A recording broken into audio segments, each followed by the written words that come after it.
नांदगाव शहरात गोमातेची चोरी. सीसीटीव्ही कॅमेरे बंद असल्याने चोरट्यांना मोकळे रान. नगर परिषदेचे सीसीटीव्ही कॅमेरे सुरू असते तर चोरट्यांचा माग काढता आला असता. हे देवा, सांग ना, नांदगाव शहरातील सीसीटीव्ही कॅमेरे कधी होणार सुरू? तुम्ही पाहत आहात गाव ते राज्य मराठी न्यूज चॅनल. नांदगाव शहरातील सुरक्षा व्यवस्थेवर पुन्हा एकदा गंभीर प्रश्नचिन्ह निर्माण झालं आहे. संत ज्ञानेश्वर माऊली मंदिराचे संचालक आत्माराम पाटील यांच्या निवासस्थानाजवळ बांधलेल्या 2 वर्षांची बगळी नावाची गाय चोरीला गेल्याची घटना समोर आली आहे.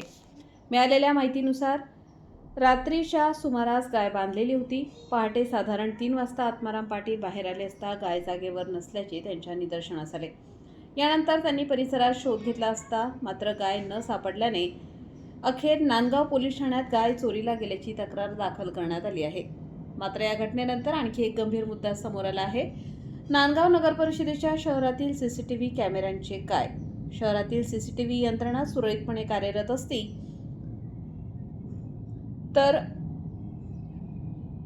गाय घेऊन जाणाऱ्या व्यक्तींच्या हालचाली कॅमेऱ्यात कैद झाल्या असत्या आणि पोलिसांना तपासात महत्त्वाचा धागा मिळाला असता, असा सवाल नागरिकांकडून उपस्थित केला जात आहे. शहराच्या सुरक्षेसाठी बसवण्यात आलेले सीसीटीव्ही कॅमेरे नेमके बंद का आहेत? त्यांची देखभाल कोण करणार? आणि नांदगाव शहरातील सीसीटीव्ही कॅमेरे पुन्हा कधी सुरू होणार?